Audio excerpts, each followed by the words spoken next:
Thank you, and you're right about what you said. What happened is there's kind of a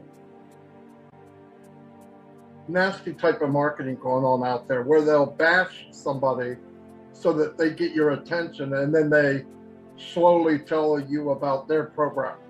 Now, when I first come into OnPassive, I do what you call your due diligence, but I don't take negative comments by itself. Like when I read about Ash, there were some pretty nasty things said. But I researched what really happened, and I want to explain that. Ash Mufareh had no negative things ever said about him until he decided to create OnPassive. I couldn't find anything until after the fact. And I want to tell you what happens. In the MLM world, Ash was in a few businesses, and when he got in, he learned how the system worked, he looked at the pay plan, and he built to max it out. That's what he did. And he's a master at it. He could drive his own traffic, and that's exactly what he did. As he did that, he realized that he couldn't bring anybody with him. And it bothered him. And if you know Ash, you know it bothered him. So Ash, with his own money, would create and develop a system for each business he's ever been in to hand to people that if they use it, it can help them get as close to the level as he is and build a team. Now remember, he's taking money out of his pocket, tens of thousands of dollars. Here's the problem. So he gets in company A. He builds this system. It takes time. It takes a long time. It takes a lot of money because he wanted to bring people with him, and some people, you can't duplicate what you're doing, so you make a system that they can use. You know, here's a sidecar on my motorcycle. You let him get in with you. He told me about 1% used it.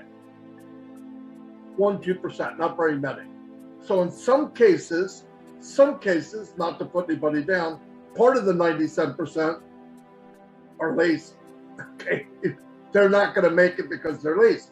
Now, so he built the system. Then he said, well, I built the system.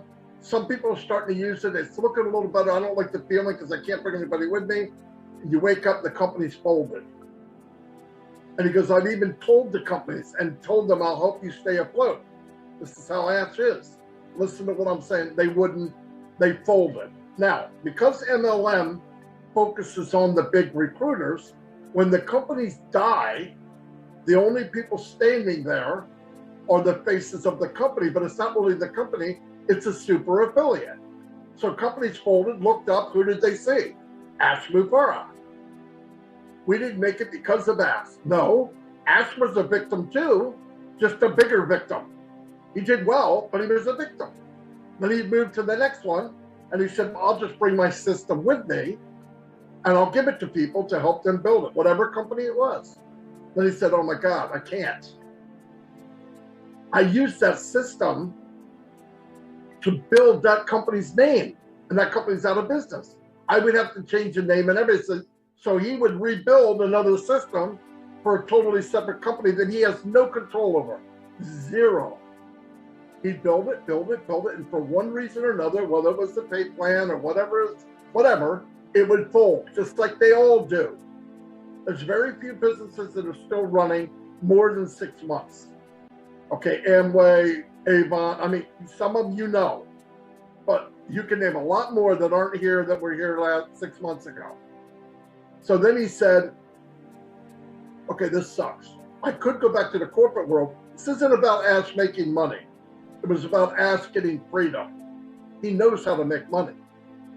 So he goes, I don't want to go back to the corporate world because it's more corrupt than where I'm at. So he went to his wife. We're going to have to build our own. There's nothing out there.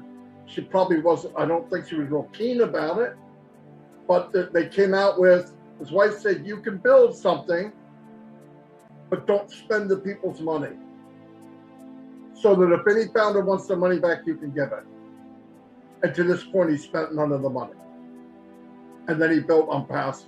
But the stuff you're seeing, a lot of the really bad, nasty things about Ash are about 2.5 years old. and they're just not true. And I know they're not true anyway, and I didn't think they were, but that's just vulture marketing. Some of them just do it. YouTubers will do it. A YouTuber will come on and say he's a scammer, he's this, he's that. But if you trace the YouTuber back, he's got a whopping 3 subscribers. He doesn't use his real name because he's a coward. We Be Toys or some stupid thing. But you can't find out who he is because he doesn't want to really tell you who he is because he doesn't have a backbone. He's a squid. And I've caught a couple of them. I go right back and find out who they are, and I said, wow, you got a lot to say with your whopping 5 freaking, people that joined your channel. Yeah, let's follow you. He's broke. He's trying to get you to follow him. That's why when you see something negative, you don't go after it, ignore it. That's what they want you to do. But no, if Ash Mufareh was a crook, let me give you an example. This is just common sense. If I gave 10 grand to my neighbor, the FBI would be at my front door. Ash is messing with millions, and he's in broad daylight. You could go to his house. Okay, use common sense. Common sense is if he's doing what people say he's doing, he's not hiding very well. He's got an office, people have visited him. They've gone to the company. It's just dumb. When people say it's ignorant, it's okay to make a mistake. It's dumb, it doesn't make sense. The first couple of months, maybe we're not sure. Now, concrete building, he's building other buildings, he's on live, he shows you his kids. I mean, it's just ridiculous.